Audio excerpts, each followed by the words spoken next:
Good, good morning, community. Welcome to Stroke of Genius podcast, Survivor Experience.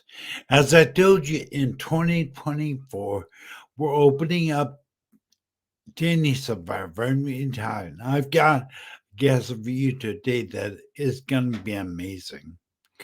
Her name is Brigitte Cutshall, and she's a survivor of breast cancer. And you know what? Here at Stroke of Genius podcast, I wanted to open this up to anybody, any survivor of any type, brain injury, breast cancer, heart attack, you name it. We're here to support you, give you a voice. So Bridget and I are going to be raising breast cancer awareness through this podcast. So I hope that you enjoy this. Let's bring her on.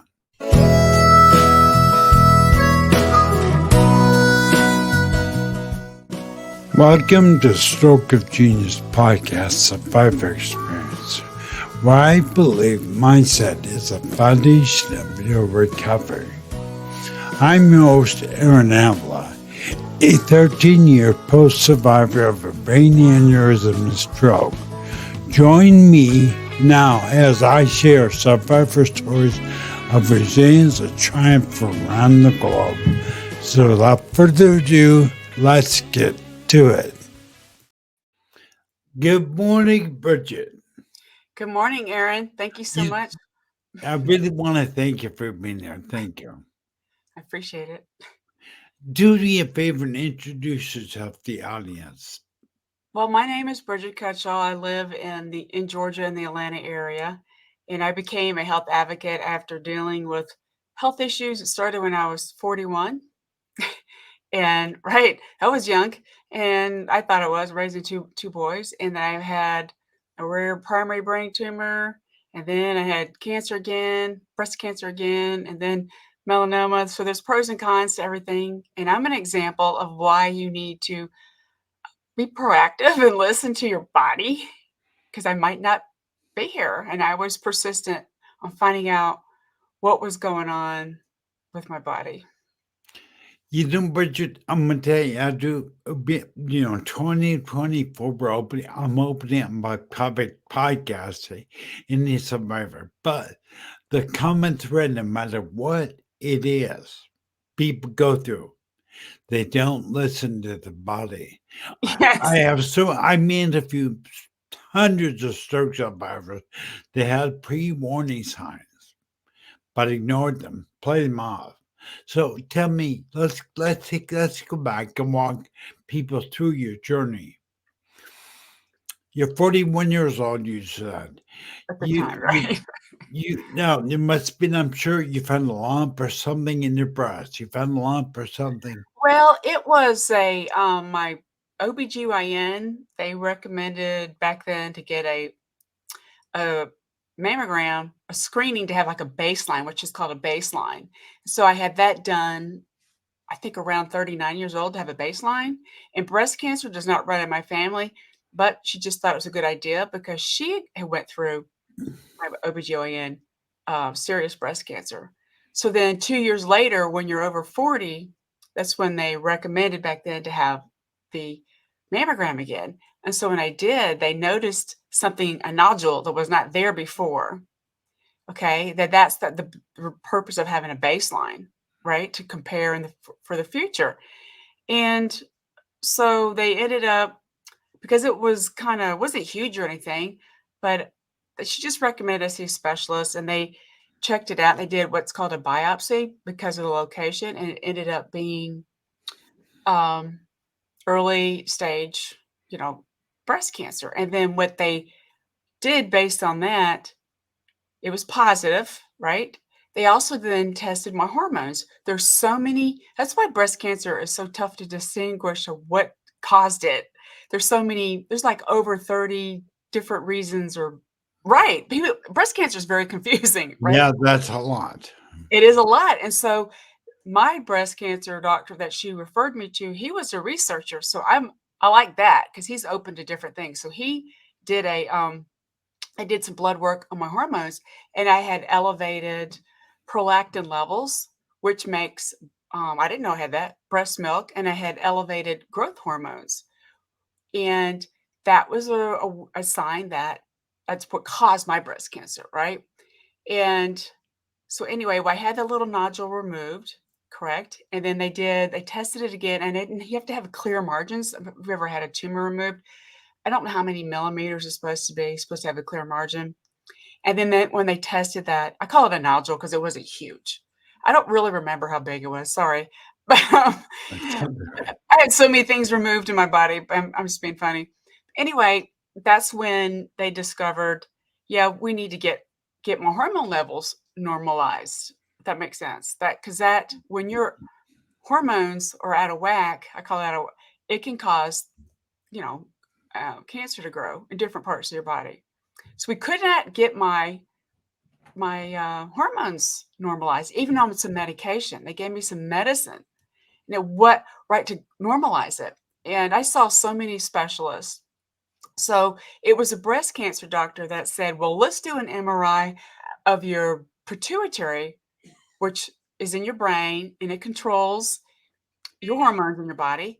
And that's when they found a 4 millimeter tumor on my pituitary, but they found a bigger tumor in the back of my head that we did not know I had. Oh And my goodness. right, it was about 2.5 centimeters, which is pretty big. You only have so much room in your brain. But I didn't know it was there. No one knew it was there because it grew slowly, but it also explains probably why I had some body aches sometimes because it was pushing on my brainstem. The kind of tumor that I have is in my brain is called a vestibular schwannoma, which is similar to an acoustic neuroma. There's a I learned so much about all this stuff. Nobody You knew. know, the vestibular is in the ear, correct? Yeah, the vestibular is your balance nerve, and then it's right next to your acoustic nerve, which is your hearing, and it's right next to your facial nerve, which is your right, obviously your facial And, reaction to stuff. and that's And where a tumor was. it was pushing on my brainstem too. But it grew slow and it's rare. And they called it benign, meaning benign means it's not gonna react to treatment for like chemotherapy. That's what I mean. Doesn't You only have so much room in your brain. So that scared me more than the breast cancer because it's rare. They didn't know what to do.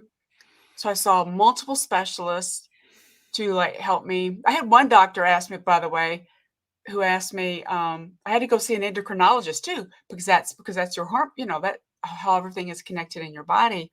And I thought it was hilarious. He asked me if I smoked marijuana. And I said no, because that's a side effect. Smoking marijuana can increase your prolactin levels. Isn't that funny? I did not know that. I'm like, no, I don't. And that's kind of why we're asking all these questions. He just wanted to make sure. I'm like, no, I don't do that. And anyway, I found so good. Like I said, I saw 6 different specialists because nobody knew what to do.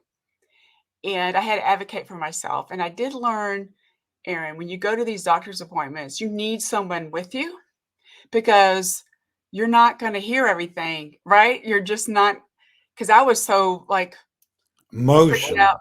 I was Man. like emotional. I have a brain tumor, right? And that's all I Mm. could think of. And I had my boys, when the breast cancer was found, they were 8 and 11. And then when the brain tumor came back, it was 3 years later. When we found the brain tumor, excuse me, was found 3 years later. And so at that point, they were like 11 and 14. And so, I was like, holy crap, what am I going to do? So we did lots of research and I got to have multiple opinions.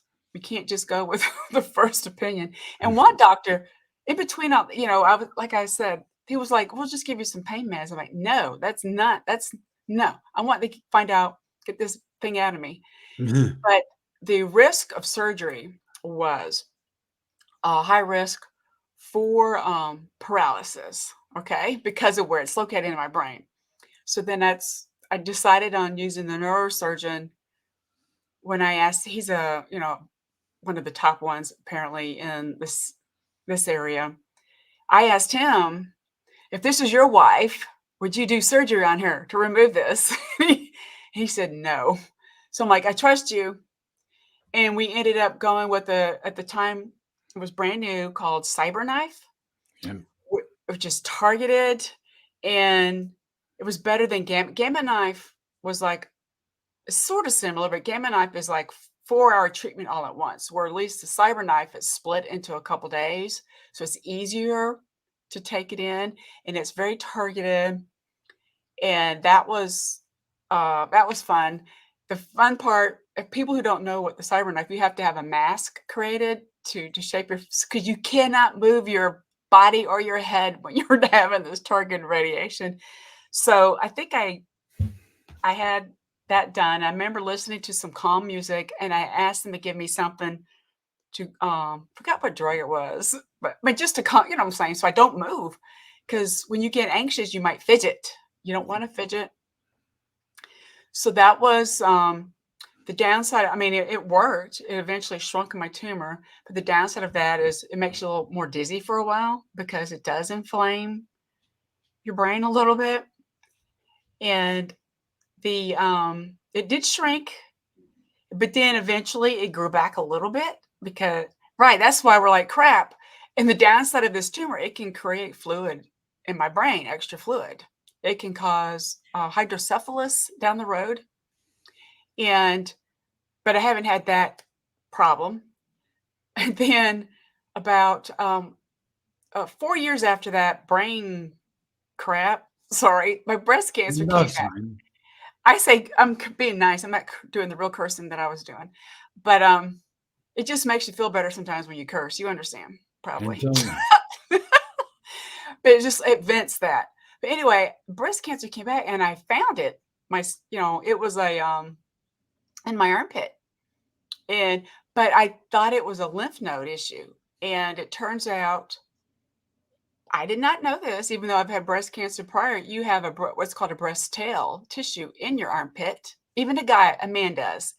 And so they tested it, and it was the biopsy. I needed to have surgery, and because it was so close to my lymph nodes, you know what I'm saying? It was very dangerous to have something like that. But thank God it was in the breast tail, and I didn't ever knew what that meant. But anyway, we had the surgery. I ended up going with, because I had some other weird issue happen a couple months before that. I had like a rash on this side of my breast, which is a sign of something going on, right? And anyway, so I ended up choosing, looking at all the options. I just like, I'm going all for it. I'm going to have a double mastectomy. And we chose it, not on my birthday. I know it sounds weird because you had to have 2 doctors, surgeons involved in something like this and for their schedules. So I looked at that as a new beginning to life, and that's how I had to look at it. And but I couldn't, because we knew how aggressive it was. We had to get it out. And because they recommended, the breast cancer doctor put that rash on the left breast couple months prior to there's a red flag going on both. You know what I'm saying? So it didn't make sense to just do one mastectomy, so I did both. And I don't tell a lot of people that, but it was cool, right? And so I should say cool.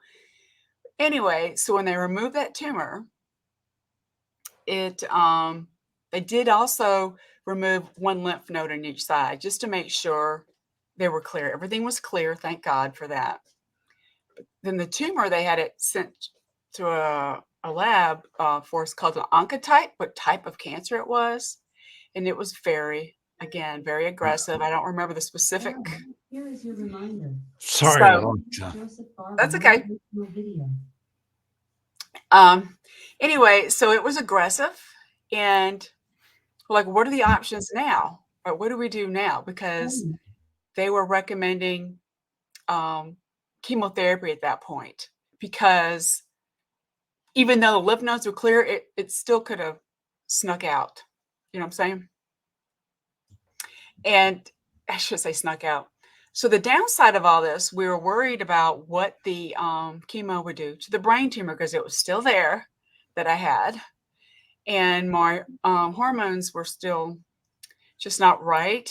And anyway, I decided, okay, we'll go with chemotherapy because of the type of the aggressive cancer I had, which was, they also believe, after doing more research, one of the neurologists, I had to meet with neurologists too occasionally, because he believes the brain tumor. Bridget, listen, this is going to be edited, okay? It's gonna be what? I'll be right back. Okay, you pause it. Yep, I'm going to start driving. I got to go to the restroom. I'll be back. no problem.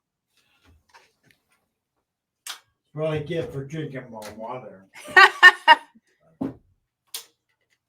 Be right back.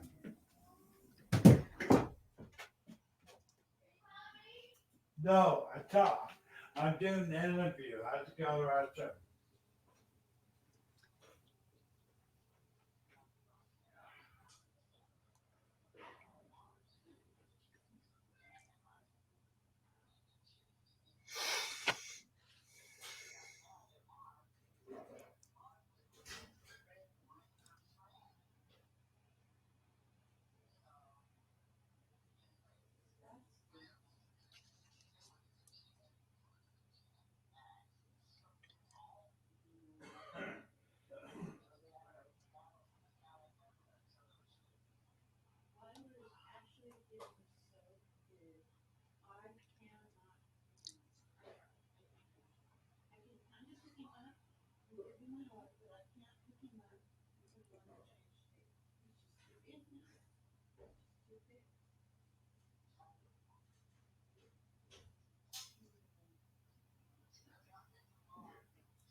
I am so sorry, Bridget.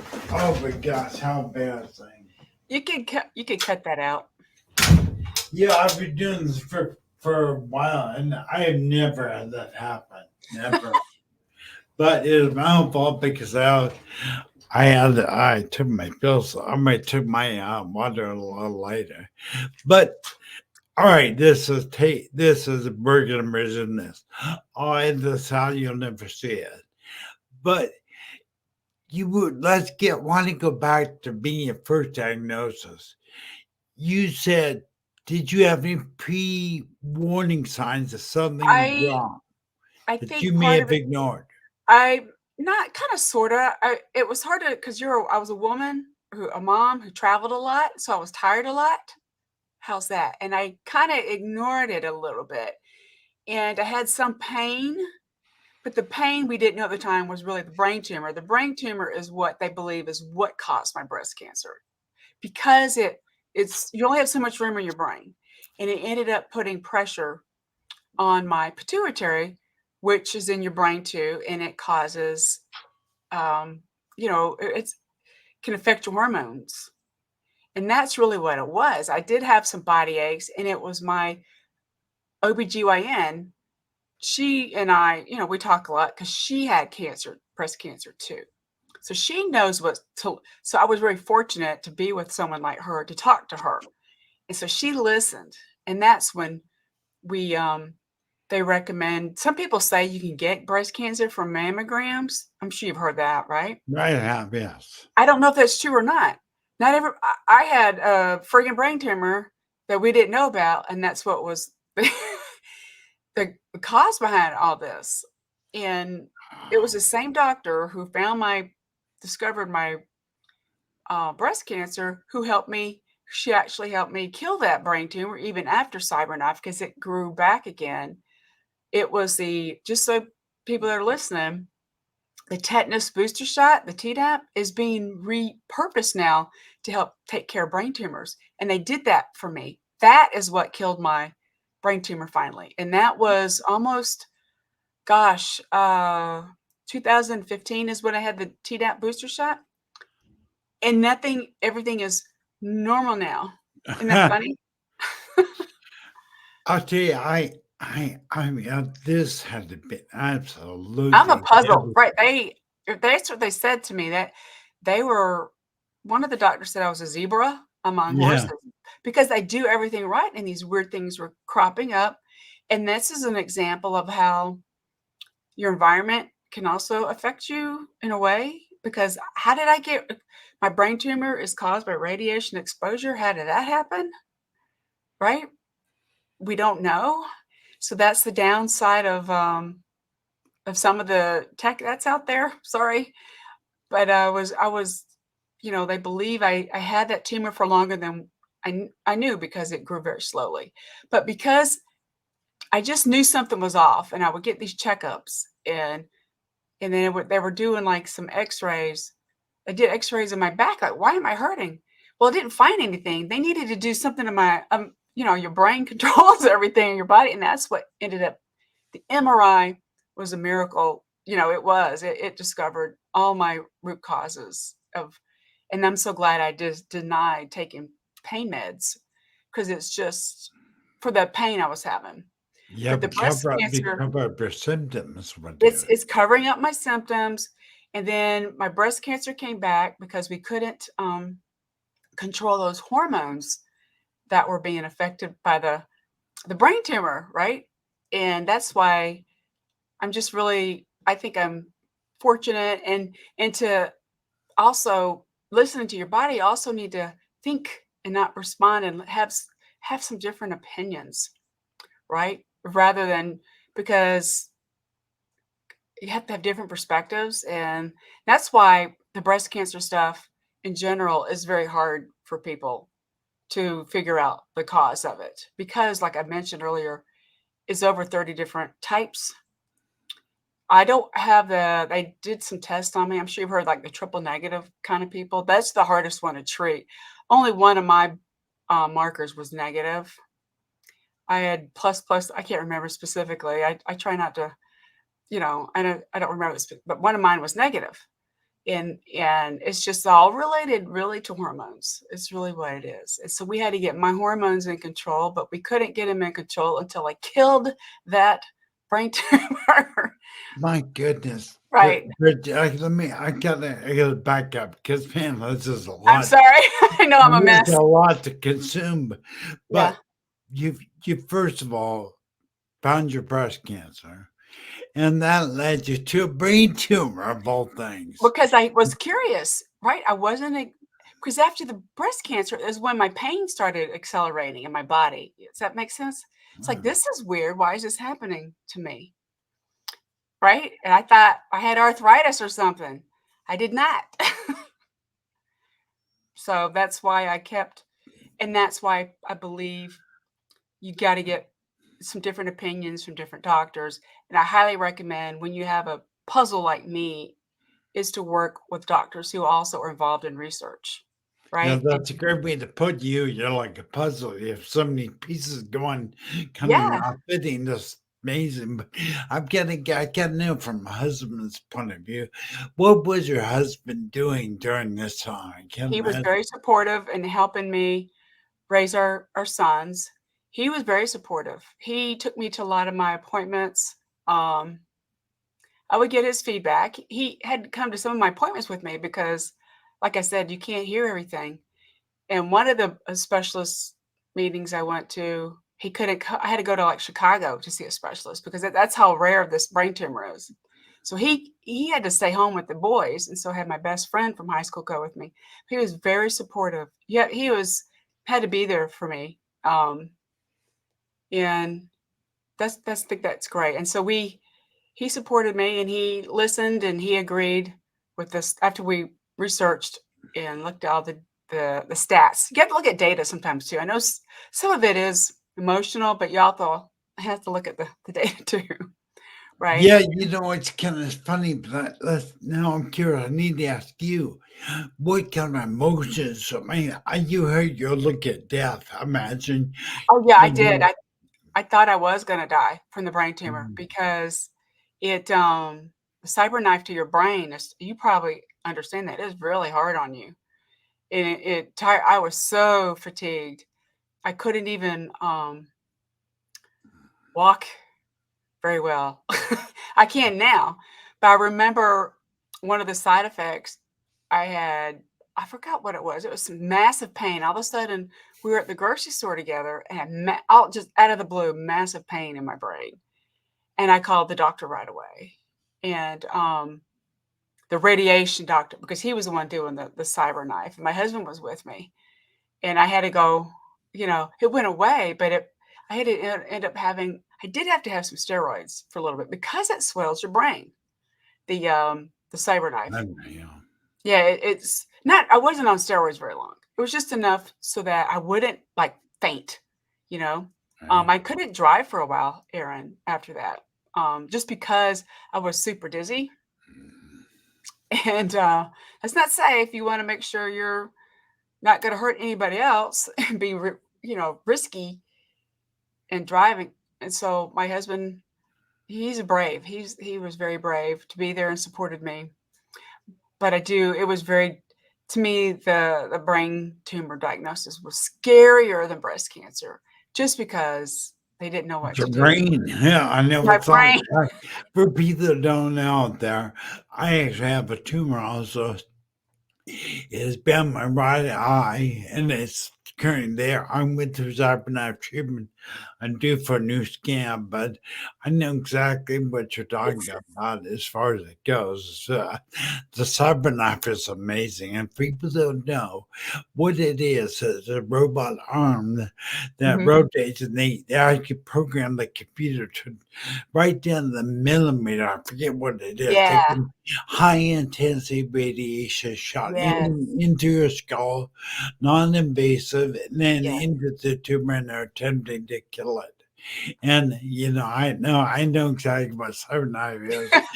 I did my own treatment, and we'll see how well we're really hoping it doesn't go back. Obviously, It was I'm just very grateful that it was available at that time, right? If they had, and it was my brain tumor was discovered in 2009, so that's basically 15 years ago, about the same time as you probably, right? And I'm just grateful that I'm curious, can be grateful for that. And yeah, you have to be. And I had a supportive husband, and my family was supportive, and wanted to be there for my sons, and they were still in middle school, and like my oldest at the time for the brain tumor, he was like freshman in high school, I think. Yeah. And it's you just want to that was my hope too. I'm like, I'm gonna figure this out. I'm gonna do this. And I also, after all that, I'm kind of mixed in the integrative health. You know what I'm talking about? Traditional stuff. And repeat then that the integrative health. integrative, meaning, am I eating something that's making this worse? I Mhm. didn't know. I wanted to look at everything you're putting in your body, on your body. And I did see a holistic epidemiologist, and he learned that I also was having my stomach was bothering me too, but we thought it was a side effect of the radiation to my brain. It turns out I have a casein protein issue, Oh which is goodness! dairy. And they checked me for I don't have a gluten problem. But if you think about it, in our country, we put dairy in our bread. Why do we do that? Anyway, so I went to help myself heal. I saw this great doctor. I went to learn about nutrition. And this is an example. I always craved more vegetables, but that's because my body needed that to heal. It was telling me, don't eat that dairy, right? Eat more vegetables and things like that. And I learned, like, everybody is different, and the same diet is not going to work for everybody. And that's kind of what I learned. And like eating beef makes me more tired because my body takes more energy to digest beef, right? If I have vegetables or chicken or fish, that's probably why I crave that. I don't want to go lay down and take a nap, right? And but then the dairy thing was kind of shocking. I wasn't ever really big into eating it, but that's the marketing aspect. You see it everywhere. You got to Is eat it. that true? We're marketed to eat dairy, to eat meat, to eat, but really, your it's not healthy for you. I'll be honest with you. It's not. It's not. There's nothing good about beef or dairy or fast food. It's all bad for you. Fat long known to Right. eventually can lead to cancer. And that was probably didn't help my body. It was so busy. I've had this tumor growing, and so my body's like, okay, we got to go fight this dairy that she's eating rather than taking, so Mhm. that's kind of what it is. Your body, your immune system can only handle so much. And that's why I decided to help my immune system more by what I'm eating, right? And then what I'm putting even like on my body, like I'm sure you've heard all that, like the lotions and stuff like that, because it can trigger your bad hormones for some women in breast cancer. What's it called? I can't remember what it's called, but certain chemical that's in some of that stuff. And so I learned to go more organic on everything. And I drink, I don't drink coffee. I never did like it, Aaron, because coffee I learned can just too much caffeine in general. I shouldn't blame it on coffee, but my body's different than most people. It can increase cortisol levels in your body, which increases your stress levels, right? And that can affect cancer. You know what I'm saying? Oh my And your goodness. immune system is working overtime. At least for mine was. I just was, eat certain things, eat a certain way, and I was consistent as much as I could be with exercising, and I'm even much more consistent again, which is great. But I had to have physical therapy, and you probably did too, to be able to do that stuff again. But it was important to me, and I knew as part of my immune system that you have to get up and move when you can. And I'm very fortunate to still be here. But again, my something was just telling me, Bridget, um, get up and move, eat your vegetables, and why are you feeling this pain, right? But I just kept asking questions, and asking questions is critical. And then again, having someone there when you're with doctors to get the answers to help you understand. You know, That's really good advice. And this is really crazy, but we're already the show's almost over. But yeah, I gotta ask you that when let's raise the lip breast cancer awareness for sure.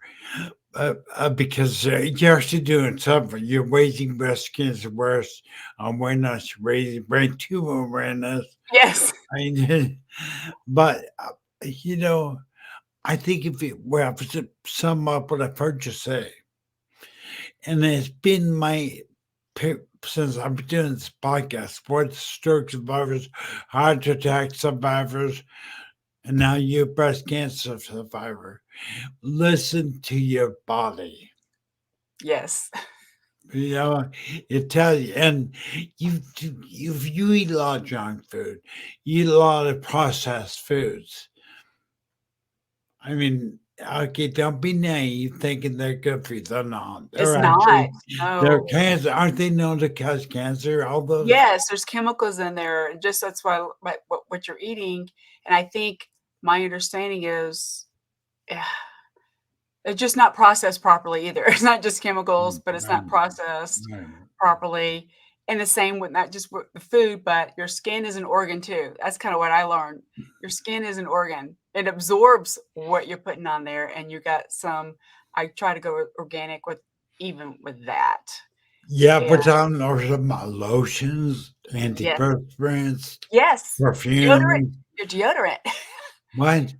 Your deodorant. Think about it. It goes by in your armpit where all your lymph nodes are. A lot of lymph nodes are under there. There's a tremendous. I'm probably gonna get back on because I mean that's a lot we could talk about. But if there's one parting thing you tell somebody out there as far as breast cancer is what to be aware of, can you give me something? Can you give the audience out there uh, some final words what you have to say? To do what? I'm sorry. Give people some final closing words you have to Yeah, say. definitely, especially if you're, I mean, breast cancer affects men too, by the way. but it's mostly women. It is related to hormones. And please, I recommend if you feel anything abnormal, even a rash on your right around your breast or a little lump, get it checked out. And I highly recommend you've got to have your annual checkups. That's kind of how a lot of people or things are found as well.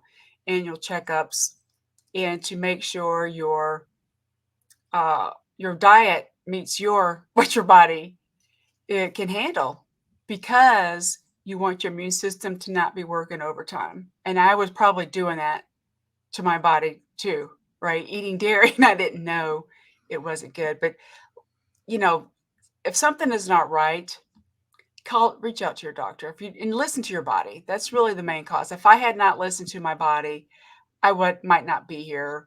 And it's okay to be a PETA, which is, I joke, is a pain in the ass. Sorry, but you got to ask the questions. It's important. And to again, if you have anything that doesn't seem right, don't ignore it. Don't ignore it. Yeah, don't brush it off and kind of sweep it under the carpet. So Yes, some people do, and then that's it's too progressed. that's something I wanted to bring attention to, because I knew someone I worked construction in my younger days. Right. Breast cancer is not only a woman thing; it does happen. I know guys that got breast cancer. Right. And he had one of his breasts removed, just as just a scar there. So I did want listen to your body, understand if anything feels wrong, go to your doctor. Don't just brush it off. Don't say I'm dizzy, I got headaches, Right. I got a lump on my breast, whatever it is. I'm big cream fish. I'm greedy. You listen to your body, people. Don't let. But Brigitte, thank you so much for being here. I can't thank you enough. And I This is really awesome. appreciate it. Thank you so much. Thank you. All right.